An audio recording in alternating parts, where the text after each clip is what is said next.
sudah disampaikan anamnesanya ya, apa saja yang ditanyakan. Biasanya pasien kan datang ya masuk ke poli kebidanan ya. Ini modulnya.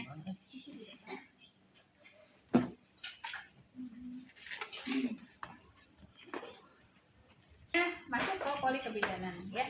Di situ ada meja anamnesa ya. Maka di situ pasien sebelum ke ruangan ya, ke ruang pemeriksaan, meja anamnesa dulu tadi ya, dari mulai identitas, riwayat dan lain sebagainya ditanyakan ya. Sudah modul.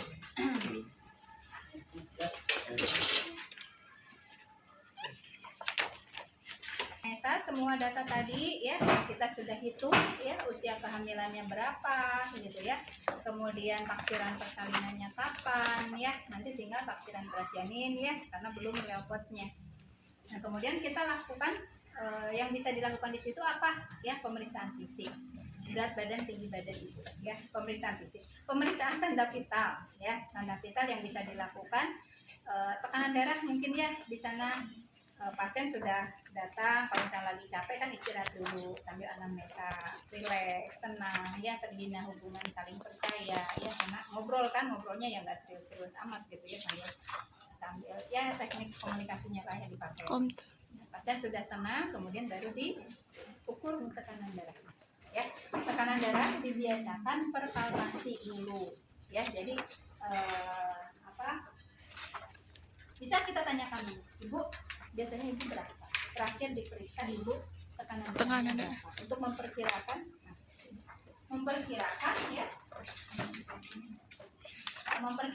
ya berapa kita harus memompa ya. Oh saya biasanya 120 neng ya, jadi kita memompa tinggal tambah 20 sampai 40 mm Hg, jadi tidak terlalu tinggi pompanya gitu ya. Atau kita biasakan perpalpasi dulu, tahu kan perpalpasi ya. Jadi kita pasang dulu ya mansetnya sebelum pakai stetoskop ya, kita pompa dulu sambil meraba nadi ya. Nah hilangnya di mana? Di 120, baru kita pakai stetoskop naikkan 20 sampai 40 atau boleh diturunkan dulu ya, setelah ketemu sistolnya boleh diturunkan dulu ya supaya nggak terlalu lama ngejepit ya, kita kan nyiapin stetoskop ya ini reward gitu ya, turunkan dulu aja los. Yang penting kita sudah tahu sistolnya berapa, tambahkan ya. Nah setelah tinggi tensi baru kita ukur berat dan tinggi badan, karena kan aktivitas ya, dia gerak dulu apa, tapi kan merubah tensinya ya, jadi makanya tensi dulu ya, baru dia jalan, diukur tinggi badannya, diukur berat badan ya, nanti dihitung IMT-nya kalau ibu hamil itu berarti dihitungnya berat badan sebelum hamil dibagi tinggi badan dikuadratkan ya. Jadi berat badannya bukan berat badan pada saat hamil, berat badan sebelum hamil ya, nanti ada teori nutrisinya ya belum disampaikan. Oke, setelah itu baru kita bawa pasien ke tempat pemeriksaan ya, kita bantu lihat kehamilannya sudah besar atau masih kecil ya, kita bantu untuk tidurnya ya, pakai tangga ya. Kalau susah kan kalau udah hamilnya udah gede ya, kita tanyakan ibu bisa tidur telentang nggak ya, buat lama nggak. Kalau misalnya enggak, ibunya boleh sambil miring selama memang tadi ya pemeriksaannya bisa dilakukan sambil miring ya, tidak akan mempengaruhi hasil ya, boleh ibunya sambil miring ya. Contohnya kan tadi baru tekanan darah ya, sekarang tinggal nadi, respirasi, suhu ya, ibu ajukan miring aja ke sebelah kiri ya, miring ke sebelah kiri, kemudian kita ukur. Nanti alatnya sambil ini alatnya hampir sama dengan takis yang udah dijelasin yang ukur ya, habis itu kita ukur ibu sambil miring kiri ukur nadi, ukur pernapasan. Nah setelah itu baru kita tadi kan di anamnesa sudah ya, kita tanyakan gerakan janin yang paling sering dirasakan di mana gitu ya, yang tadi yang disampaikan. Baru kita lakukan pemeriksaan fisik ya, counter lah biasa ya, tadi di situ anamnesa ya, ibu sekarang ya saya akan melakukan pemeriksaan fisik untuk melihat bagaimana kehamilan ibu ya, apakah normal ya, atau mungkin ada komplikasi ya, untuk melihat juga bagaimana pertumbuhan janin normal atau ya, gimana ya bang tadi di sana gitu ya. Bu sekarang diperiksa nggak ada biasa ya, kita cuci tangan ya, kemudian kita pakai handscoon.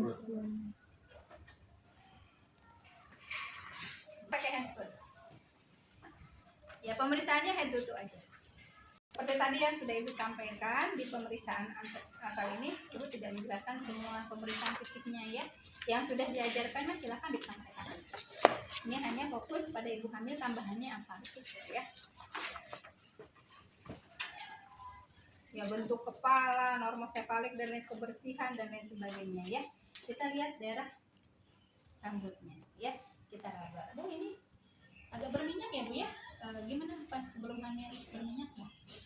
Ya. Oh iya Neng berminyak, tapi sekarang tambah. Ibu tahu nggak kenapa ini bisa berminyak? Ya kaji dulu pengetahuan ibunya. Ya Neng katanya mah memang kalau ibu hamil mah berminyak gitu ya. Iya benar Bu ya. Memang ini karena kehamilannya ada hormon ya, ada hormon di ibu yang meningkat ya, sehingga tadi merangsang peningkatan pengeluaran berlebih ya, jadi makanya lebih berminyak ya. Nah supaya ibu nyaman ya, kalau berminyak kan nggak enak ya Bu ya, nggak nyaman, lengket ya, berarti kan ibu harus lebih sering keramas. Biasanya keramas sehari berapa kali, sambil dikaji juga KDM yang lainnya tadi ya, kebutuhan kebersihan ya. Oh saya seminggu 2 kali, mungkin sekarang harus agak sering ya Bu ya, biar enak gitu rambutnya ya. Jadi 2 hari sekali, mungkin setiap hari. Nah biasanya kan kalau rambutnya panjang kita pun suka males ya keramasnya. Ini juga rontok ya Bu ya, tuh ada ketombeknya ya. Gimana ini ya, sebelumnya seperti ini enggak ya? Kita pastikan bahwa ini perubahan ini adalah berkaitan juga dengan hormon kehamilannya ya. Nah supaya tadi ya ibunya enak keramas ya, walaupun sering kan cepet ngeringinnya ya. Selama hamil sebaiknya mungkin ibu bagusnya rambutnya pendek dulu ya, supaya rontoknya juga agak berkurang ya. Kemudian tadi ya ibu juga keramasnya nggak males ya. Oke sudah ya, plesi, benjolan dan sebagainya sama aja ya. Itu yang tadi 3 ya, yang fokus pada ibu hamil. Kemudian kita ke muka, ada tidak udem anasarka ya, karena kan ibu hamil cenderung udem ya. Iya. Tapi udem yang fisiologisnya itu pada trimester 3 ya. Dan tadi ya hanya dependen aja, hanya bawah, bagian kaki saja, tidak sampai ke atas. Ya, tapi ada kemungkinan kalau ibu dengan komplikasi misalnya hipertensi ya, ibu akan udem ke muka. Ya. Lihat, nah tadi pas ditensi berapa tensinya, normal enggak? Nanti dilihat tanda fisiknya ya, klinisnya seperti apa. Ya ada udem enggak? Ya, kemudian apa? Ada tidak tanda-tanda topeng kehamilan, plasma tracheotomy ya. Misalnya di dahi ada bintik kehitaman, di pipi, di hidung ya, di atas bibir ya. Kemudian mungkin juga ada berjerawat ya. Nah ibu ini ya ada hitam-hitam, bintik hitam ini ya. Ini sebelum hamil sudah ada atau baru hamil ini aja? Baru hamil. Oh ini namanya topeng kehamilan Bu, karena hormon juga, hormon pigmen kulit ya. Ibu hamil lagi meningkat, jangan diapa-apain Bu, nanti juga akan hilang dengan sendirinya ketika ibu sudah melahirkan. Jerawatnya juga sama ya. Oke ya, kita berikan edukasi supaya ibunya tenang. Oh ini teh kehamilan ya, nggak usah khawatir, nggak usah diapa-apain. Karena hati-hati ya Bu ya, kalau ibu pakai obat-obat jerawat, obat atau misalnya pemutih ya, supaya tadi bintik-bintiknya hilang, takutnya kan berdampak pada jenis. Kalau ibu hamil, kalau mau makan obat, apalagi yang dimakan ya, yang ya, topikal aja yang hanya dioles gitu ya, tetap harus atas resep dokter. Takutnya obat itu mempengaruhi ke janin ya. Nah kemudian sudah wajahnya ya, kemudian kita ke mata. Ibu hamil cenderung apa di mata? Anemis. Ya coba ibu lihat matanya ke atas ya Bu ya, kita buka ya, normal tidak ya, warnanya anemis atau tidak ya. Kalau misalnya tadi cenderung ini mah kayaknya masih normal lah, pucat-pucat gitu ya. Tapi kalau bisa pucat banget, Bu kayaknya pucat banget, ibu suka pusing, nah gimana makannya ya. Tadi kan ditanya juga ya, tadi kan ibu ada mual ya, muntah gitu ya. Nanti dipastikan aja ya Bu, kalau saya lihat sih ini kayaknya pucat gitu ya. Ibu nanti pastikan aja cek HB ya, mudah-mudahan masih di atas 10 atau di atas 11 ya, masih dianggap normal ya. Kemudian di mata apalagi selain anemis dan tidaknya, kita tanyakan ibu pandangannya suka berkunang-kunang enggak, atau bahkan mungkin kabur. Ya itu salah satu tanda-tanda adanya hipertensi dalam anda ya. Eklamsi, hipertensi yang sudah berat ya, lebih dari berat, sudah eklamsi, sudah kalau ke pandangan kabur, kejang ya, itu sudah eklamsi. Oke, yang lainnya memang refleks pupil dan lain sebagainya ya. Kemudian di hidung, fokusnya apa di hidung? Tanyakan, karena pengaruh estrogen biasanya kan jaringan melunak ya, mudah untuk robek, rusak. Ibu kalau selama hamil ini pernah mimisan nggak? Ya, belum pernah neng, nanti kalau misalnya sekali-kali ada mimisan nggak usah kaget ya, karena jaringannya lagi lunak ya karena pengaruh hormon estrogennya, jadi mudah untuk pecah. Di gusi juga nanti ibu mungkin pada saat gosok gigi suka berdarah ya gusinya. Nah di hidung itu mungkin yang fokus ya. Kemudian di telinga suka ada berdengung. Nah tadi salah satu tanda hipertensi juga. Ya kebersihan, Kesrine Weber Swabah enggak kalau mau dilakukan. Kemudian di mulut ya kita perhatikan apa Bu, air liurnya gimana? Bertambah nggak? Merasa bertambah banyak nggak? Gitu ya. Nah itu juga sama Bu, pengaruh hormon ya. Ibu jaga kebersihan mulutnya. Kan kalau air liurnya banyak kan nggak enak ya, malah tambah mual. Makanya jaga, apalagi kalau mulutnya kotor. Ya, takutnya ibu tadi mual muntah, jadi nutrisi ke ibu dari janinnya jadi kurang. Ya. Kita cek ya kebersihan dan lain sebagainya. Tadi anamisnya, mukosanya, warnanya seperti apa. Kemudian jumlah giginya. Ada nggak gigi yang keropos, bolong, tanggal? Ya kita tanyakan kapan. Ya, ketika tidak hamil atau ketika sedang hamil. Ya hamilnya mah kapanpun ya. Ya kalau yang sekarang berarti apalagi yang sekarang. Misalnya baru-baru kemarin, pokoknya kalau ibu mah setiap hamil selalu aja gigi teh pada merek plek ya, kalau bahasa Indonesia nggak tahu apa, kropos gitu ya. Nah itu kan salah satu tanda ibu teh mungkin kekurangan kalsium dan fosfor ya. Atau mungkin ibu kalau lagi kumur-kumur wudhu suka ngilu ya giginya, atau bukan bahkan sakit gigi pada saat hamil.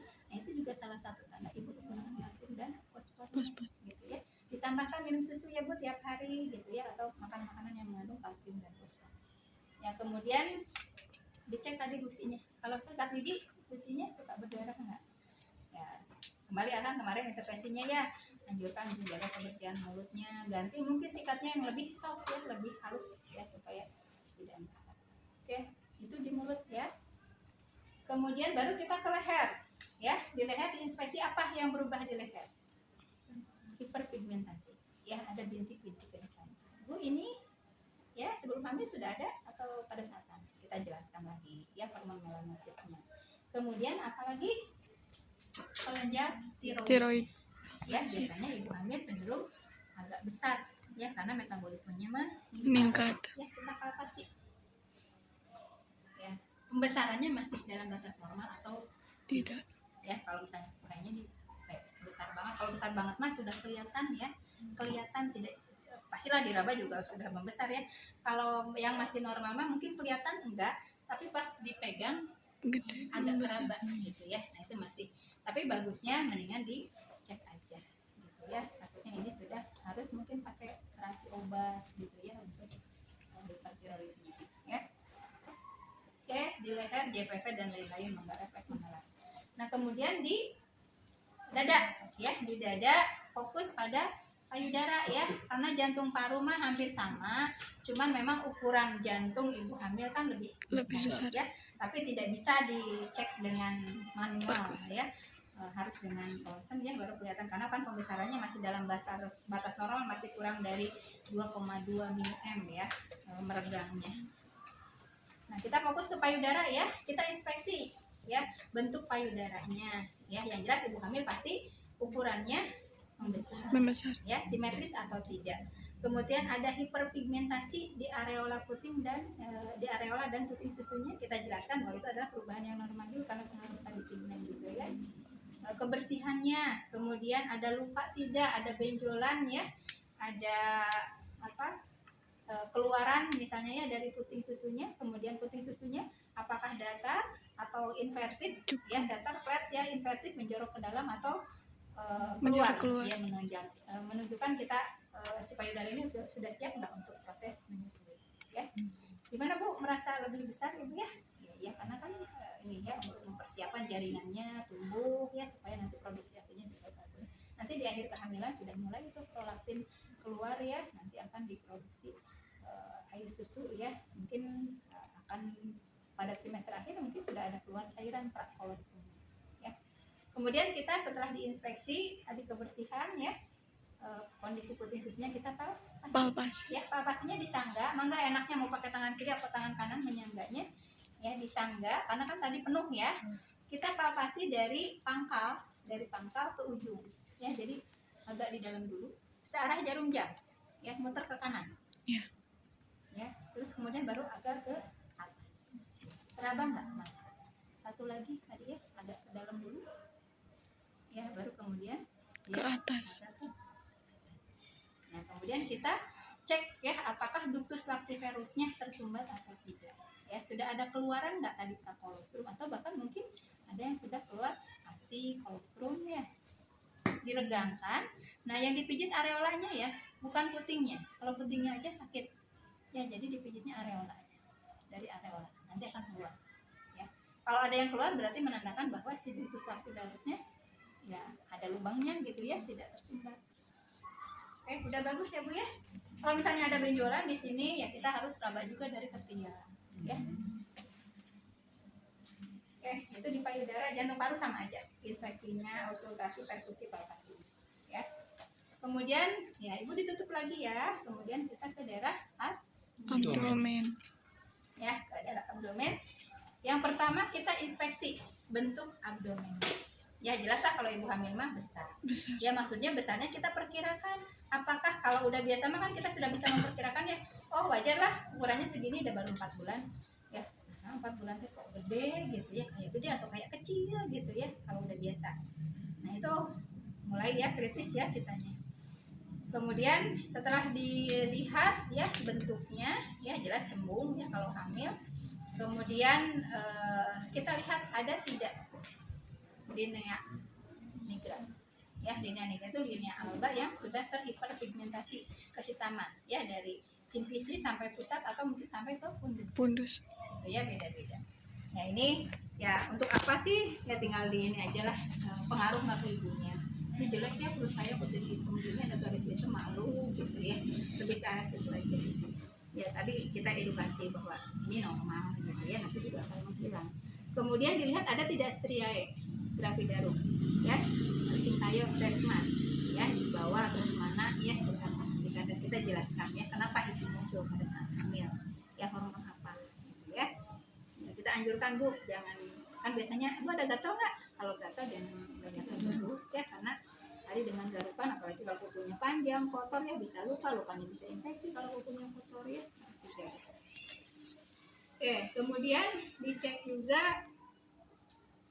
sebenarnya dari sini bisa dilihat ya si perut itu lebih penuh ke sebelah mana.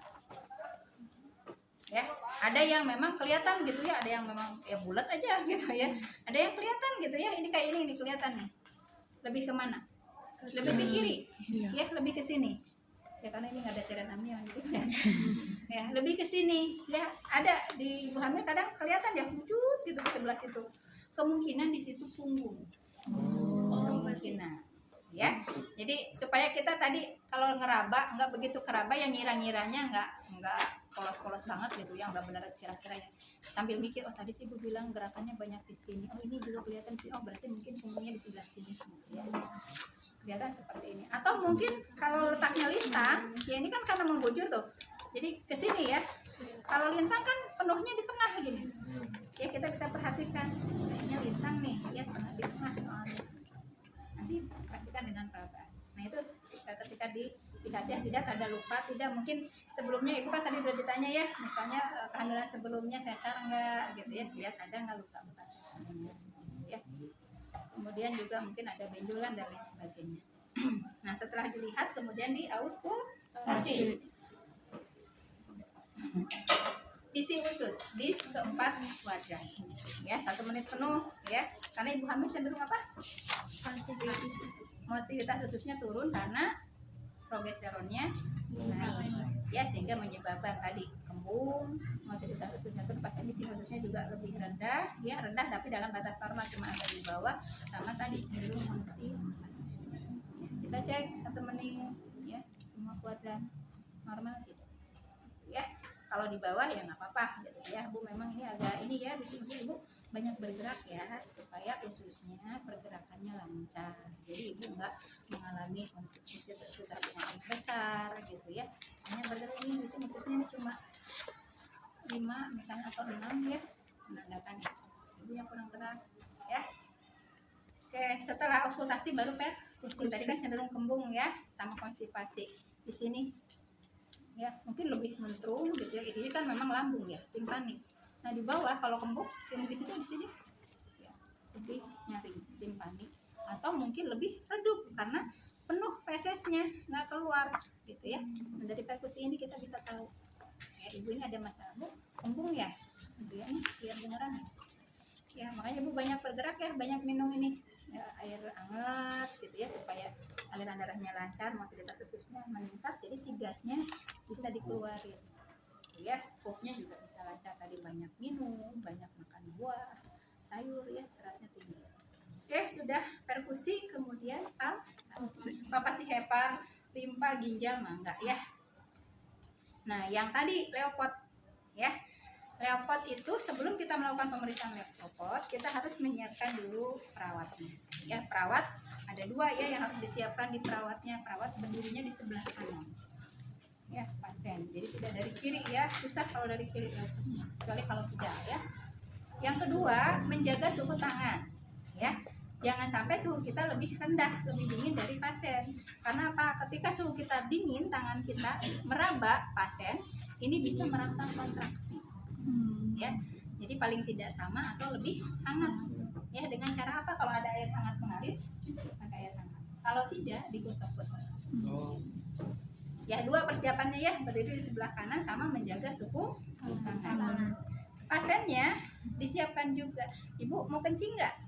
Kosongkan kandung kemihnya, karena nanti kalau kandung kemihnya penuh, tinggi fundusnya akan lebih tinggi, tidak sesuai, tidak akurat ya. Mau kencing nggak? Kalau mau kencing dulu. Atau tadi ya pada saat mau ini ibu mau pipis dulu nggak, biar nanti pas pemeriksaan ibunya juga nyaman ya, dan hasilnya akurat.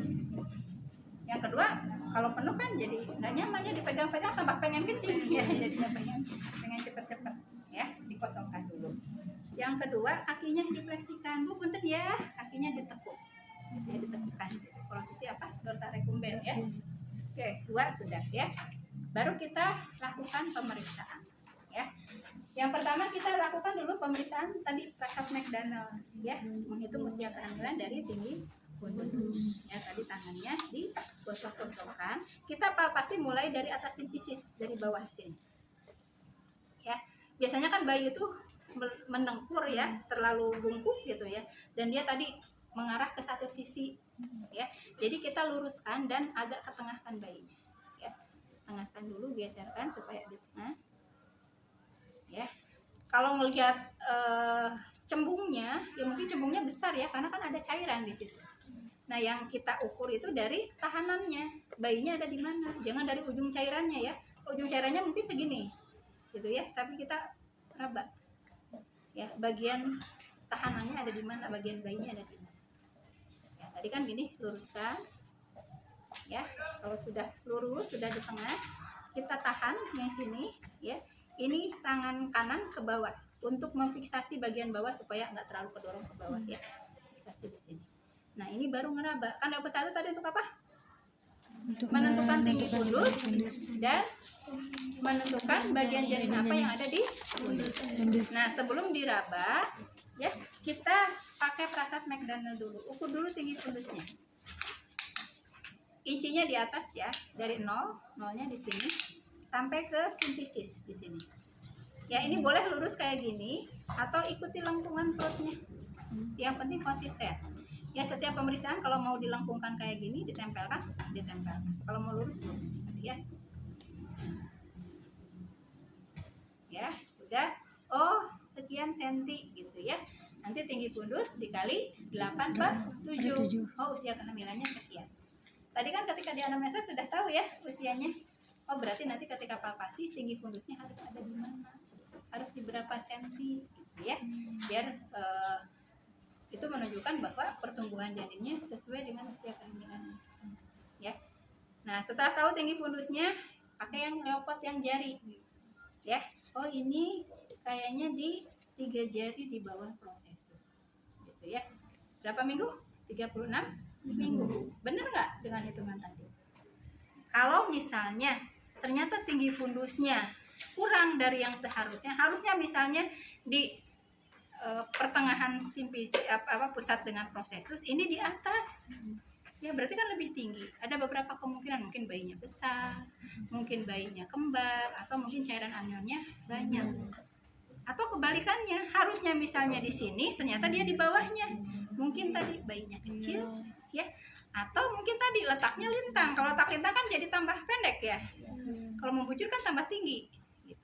Ya, tapi dari inspeksi juga tadi sudah kelihatan ya. Nah, sudah tahu ya tinggi fundusnya ada di berapa jari. Oh iya, sesuai tadi ya dihitung juga sekian minggu ya, 36, 35. Nah, ini juga pas lah 3 jari di paut pusat. Oh, berarti Ibu bayinya bagus ya Bu, tumbuhnya sesuai dengan usia kehamilan. Gitu ya, nggak terlalu besar, nggak terlalu kecil. Ya. Yang kedua, kita tentukan bagian janin apa yang ada di fundus. Kita raba. Rabanya pakai ini ya, bukan dicomot-comot. Bukan sih gitu ya. Bukan gitu ya, tapi pakai ini. Diraba ini. Apa? Kalau teraba bulat, keras, kemudian ketika ditekan dia melenting, berarti di situ kemungkinan kepala.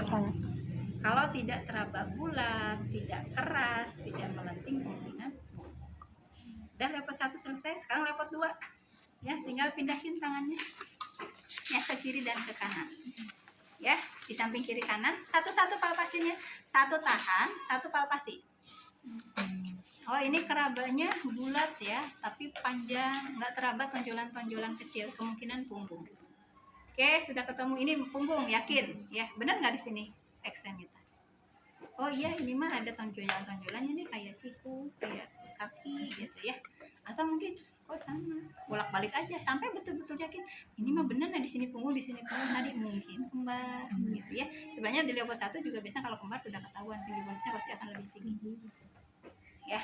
Nah, cara lainnya tadi kita bisa lihat tadi ya, di mana punggungnya dengan tadi ya penuh ke sebelah mana. Nah, kita bisa juga dengan cara digoyangkan ya, satu tahan, satu goyangkan ya, atau bisa dua-duanya goyangkan ini. Nanti benturan terbesar ya, benturan terbesar di mana tahanan terbesarnya, kemungkinan di situ punggung. Kan lebih cep gitu ya, jadi lebih kerasa gitu. Kalau kaki kan digoyangkan ya enggak, paling juga yang nonjol yang kenanya gitu ya. Nah, oh mungkin di sini punggungnya tadi untuk menentukan puntung maksimum ya. Udah ketahuan nih ya, baru 2 ya punggungnya. Oh di sana punggungnya di kiri, di kanan, misalnya kanan Ibu ya, kanan kirinya ya. Tadi di sini bokong kayaknya ya. Oke, sekarang leopard 3. Leopard 3 tangannya seperti leopard 1 ya, satu di bawah, tangan kanan di bawah, tangan kiri di atas. Cuman sekarang yang di atas yang fiksasi, tangan yang di bawah ya palpasi. Tentukan presentasinya apa. Sama kayak tadi, kalau terabanya keras, bulat, melenting berarti kepala.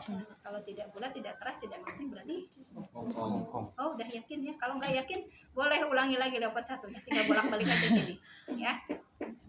Ya udah yakin. Ini yakin 1 ya, di sini kepala, di sini bokong. Tadi leopard 3 yang kedua apa? Menentukan apakah presentasi itu sudah masuk atau belum. Kayak gambar di situ, antara ibu jari dengan keempat jari lainnya, tekan ke bawah ya, kayak dicengkram tuh si bayinya gitu ya, digoyangkan. Kalau masih bisa digoyangkan berarti belum masuk. Kalau sudah kayak kecengkram gitu ya, sudah tidak bisa digoyangkan berarti sudah masuk ke pintu atas panggung ya. Nah, kalau sudah masuk berarti lakukan leopard 4 ya. Bisa jadi juga tadi kita salah gitu ya, kayaknya mau udah masuk tapi ternyata belum masuk ya. Pastikan dengan leopard 4 ya. Caranya gini, ini kan ada tulang ya, di kita juga kan tulang ya, ini tulang panggul ya. Ini kan kosong ya, ikuti aja seluruh ini tulang panggulnya sampai ke simfisis gini. Kalau tangan kita mulus tuh, nggak ada tahanan, bisa ketemu seperti ini namanya posisi konvergen. Artinya presentasi tadi belum masuk. Mungkin baru kan tadi nggak bisa digoyangkan teh, baru baru nempel aja gitu ya. Ini berarti belum masuk. Tapi kalau misalnya diselusuri dari sini, kayak ada tahanan sedikit ya, nggak bisa masuk nih, kayak gini tangannya. Ini namanya lurus posisinya. Berarti presentasi baru sebagian yang masuk. Bagian tadi kan nanti dikurangi 11, 12, 13 ya, yang taksiran. Nah, kalau misalnya presentasinya sudah masuk semua, kepalanya sudah masuk, berarti kan tinggal badannya lebih besar kan? Ya, dia dari jauh juga udah nggak bisa. Ya, ini posisinya menyebar, divergen. artinya seluruh presentasi sudah Masuk. gitu ya. Oke, ada cara lain lagi untuk menentukan seberapa besar, seberapa jauh masuknya presentasi. Tapi ini hanya dilakukan untuk presentasi kepala. Ya, kalau bokong nggak usah. Itu namanya pakai perlimaan. Ya. Nah, kan Bayangkan. Nah, ya kan bayangkan. Ya, ini kan ditutup ya. Bayangkan aja di dalam itu posisi bayi seperti ini.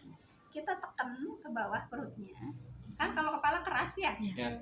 Nah, kerasa kan bagian yang keras ini tertutup oleh berapa jari?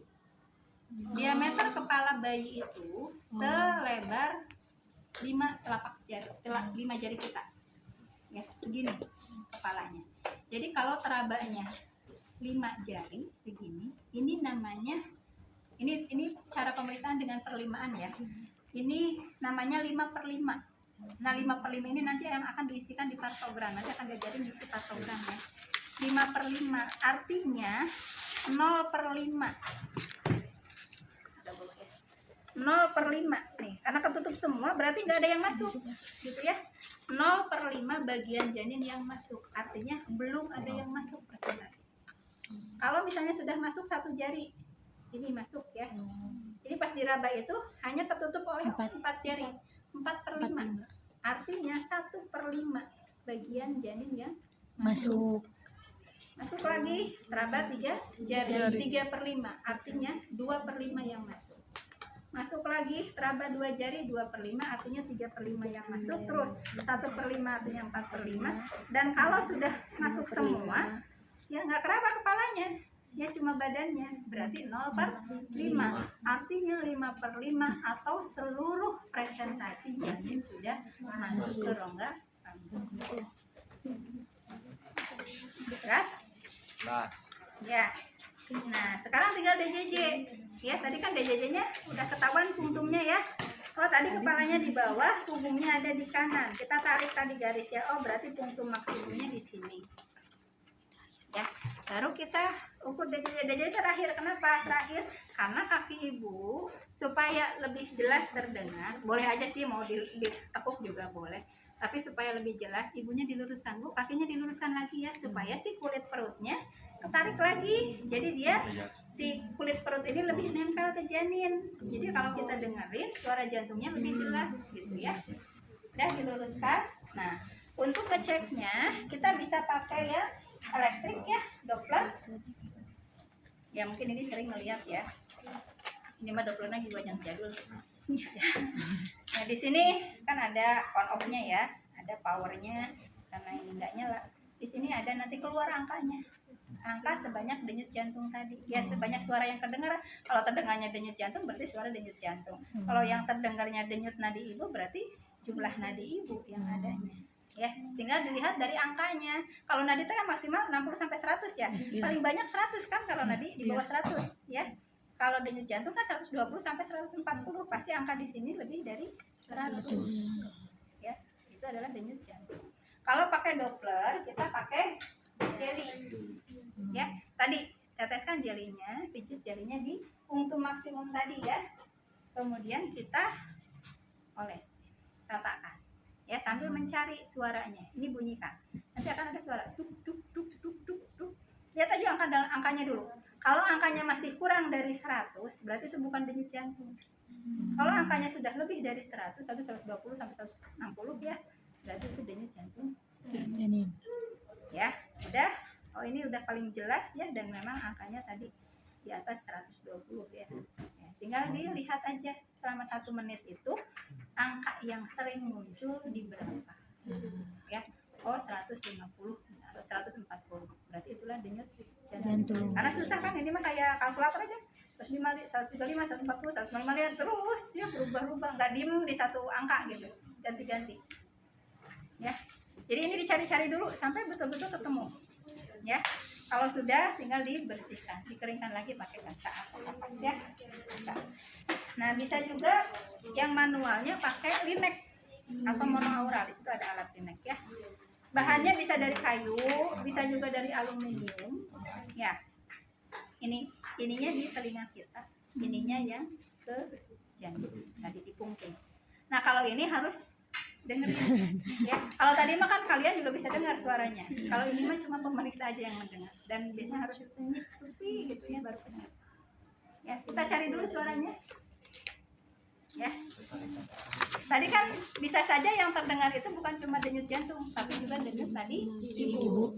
Makanya kita raba arteri apa? Arteri radialis ibunya. Ya, diraba nadinya. Ya, bandingkan irama yang terdengar dengan denyutan yang teraba, iramanya sama enggak? Kalau sama berarti denyut nadi ibu, pembuluh darah ibu. Kalau berbeda di sini lebih cepat berarti itu betul denyut jantung janin. Ya, kita gini. Kalau ngedengerin ini harus dilepas ya tangannya. Nanti itu jadi penilaian juga. Kalau masih gini udah dikurangin nilainya. Ya kalau benar gini dikasih nilai 2 ya. Kalau nggak dilakuin no. Oke. Diraba gini ya. Dengerin ya, rasakan. Oh ini beda nih. Oh ini sama kayaknya. Nanti aku pindahin lagi cari. Benar tuh cari tempat ya. Nungging gitu ya. Karena tadi mungkin posisi bayinya gini gitu. Jadi harus agak ke bawah. Nah ini udah sama nih. Udah beda nih. Ini lebih cepet nih kedengaran. Oke berarti sudah. Oh iya ini. Denyut jantung. Udah lepasin tangan ibunya. Baru kita lihat jam. Hitung 1 menit penuh. Berapa kali? Tunggu ya sampai berapa? Oh dapat 140. Itu denyut jantung. Dan sambil dirasakan juga irama tadi teratur. Oke, sudah selesai. Ya, bagus ya Bu ya. Jantungnya, janinnya juga tadi bergeraknya aktif ya. Letaknya udah bagus Bu, kepalanya sudah di bawah. Ya, denyut jantungnya juga normal. Ya. Oke, baru kita ke ekstremitas. Ya. Ekstremitas atas bawah enggak ya. Atas terutama status nutrisinya ya, lingkar lengan, jempol, jempolnya ya. Nah, di bawah kita lihat ya. Ibu hamil kan cenderung udem ya. Ada tidak udem, ada tidak varises ya. Yang lain-lainnya mah enggak lah. Polidaktil dan lain sebagainya memang enggak. Ya, kemudian lihat ada tidaknya tromboflebitis dengan mengecek tanda omannya, oman sign-nya. Ya.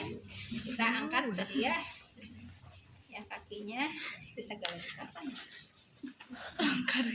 Ya, Bu rasakan ya Bu ya di betis ini. Saya mau ngecek nih aliran darah ibu.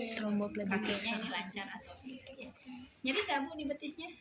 Enggak ya. Bagus ya Bu ya, normal ya. Ya, ibu juga enggak ada udem, ya enggak ada varises. Ya. Dan selesai. Ya, yang lainnya tambahin aja. Baru kita cek genitalia dan anus. Itu diperiksa kalau memang pasiennya ada keluhan, misalnya keluhan keputihannya banyak tapi kok gatel dan kadang-kadang berbau, baru kita periksa ya. Kalau nggak ada keluhan mah nggak usah. Kemudian hemoroid juga ya, ibu punya hemoroid nggak? Kayaknya punya, ada yang keluar. Ya udah dilihat aja gitu ya. Tadi Bu ditekuk lagi ya kakinya, kita tekuk ya, kita buka. Karun. Ya, ininya udah dipasang ya, sesudah. Terima kasih sudah dipasang. Ya, pasang alasnya, perlak. Ya. Kemudian siapkan juga kapas sublimat. Ya, takutnya tadi kalau keputihannya banyak berbau dan berubah warnanya mungkin kotor ya. Dan kita harus bersihkan juga supaya yang mau diperiksa itu lebih jelas. Ya, ini kapas sublimat ya. Kapas sublimat bikinnya hati-hati nih, sering mahasiswa cuek ya. Mau ngebersihin pulpa karena yang ada di foamnya adalah kapas alkohol buat nyuntik yang kecil, yang bulat-bulat kecil dipakai ngebersihin, kumaha bersihin cuma segini ya. Jadi kalau kapas sublimat lebar gini ya, digulungkan di tangan kita, cara bikinnya panjang gini. Nanti terapi ya karena udah sobek-sobek. Nah, kayak gini panjang ya, panjang gini ya, minimal 5 untuk pulpa hygiene ya. Dikasih aja cairan sublimat kayak ada sabunnya sampai cairannya. Nah kita lihat, siapkan aja dulu, takutnya kotor, kita bersihkan. Kalau nggak kotor ya cukup ke tangan kita, kalau mau periksa ke dalam ya celupkan biar tadi ya. Wah ya kotor ya, kita bersihkan. Ambil 5. Udah pernah kan ya ini mah ya? Udah. Udah sama dibersihin kayak gitu. Ya baru diperhatikan tadi ya, Kenapa yang bikin si keputihannya seperti itu ya. Mungkin di luar ada yang memang kelihatan ya, ada apa, mungkin ada luka atau apa, ada infeksi, Kalau emang di luarnya bagus, mungkin di dalam berarti kan harus pakai alat ya, putar bebek tuh spekulum untuk melihat ke dalam. Oke, sudah. Nah, jangan lupa tadi ya, kalau mau ke vagina, ke genitalia, kita double Handscoon. ya. Setelah selesai, handscoon yang luarnya dibuka lagi, ininya dirapikan lagi, diambil lagi telaknya ya, ininya dibereskan lagi. Ya, sudah selesai. Kemudian terakhir, ya Bu, sudah ya, sok Ibu bangun, saya mau cek dulu refleksnya. Ibunya suruh bangun, ya duduk sebelum berdiri ya, baru cek refleks patelanya. Kalau pada ibu hamil, ngecek refleks patela ini untuk melihat tadi ya, apakah ya jelas fungsi sarafnya bagus atau tidak. Yang kedua, kandungan kalsium dan fosfornya. Kalau misalnya kurang, biasanya refleksnya juga turun. Ya. Yang ketiga, kalau refleksnya berlebih, ternyata nendangnya kuat, biasanya ditemukan pada ibu dengan hipertensi. Ya, eklamsi, dia nendang kuat. Yang keempat, untuk mengecek kalau tadi yang hipertensi biasanya dikasih obat ya, obatnya MGS 4. Jadi kita setiap ANC ya, ininya periset, selalu dicek refleksnya, udah kembali normal nggak? Untuk melihat pengaruh atau progres dari pengobatannya, ya bagus nggak? Ya selain dicek tekanan darahnya jelas. Kemudian untuk mengecek juga ada nggak keracunan MGS 4, ya biasanya refleksnya Turun. ya nggak ada, yaitu tanda-tanda keracunan MGS. Oke, sudah. Kalau sudah selesai kita sampaikan hasilnya. Ya, kalau misalnya perlu ditindaklanjuti, Bu, tapi kan Ibu agak pucat ya. Saran saya Ibu nanti periksa darah ya, cek kadar KB. Nanti kita arahkan, oh misal tadi Bu, ini payudaranya kotor, payudaranya agak bagus nih ya, epingnya juga masih datar, beda menjorok ya. Nanti Ibu coba konsultasi, atau misalnya ada masalah nutrisi, kita bisa arahkan ke untuk konsultasi ya terkait dengan masalah yang ditemukan ya, supaya bisa segera Tangani. Ya udah, sampaikan hasilnya, yang lainnya sudah bagus Bu, cuma itu aja ya. Nanti Ibu kunjungan ya cukuplah berapa minggu sekali, sudah bisa ditunjukkan ya kalau memang keluhannya sedikit tuh tadi hasilnya ada. Oke, kemudian kita bereskan alatnya ya, kita cuci kalau misalnya ada yang kotor, kita cuci tangan, buka handscoon ya, kemudian cuci tangan kembali, dan jangan lupa didokumentasikan ya, tanggalnya kapan, apa yang sudah dilakukan, hasilnya bagaimana, respon pasiennya bagaimana, tanda tangan perawat dan nama jelas ya. Kalau ada yang salah cukup dicoret aja, dibenerin, langsung diparok ya. Oke, enggak ada yang mau tanyakan?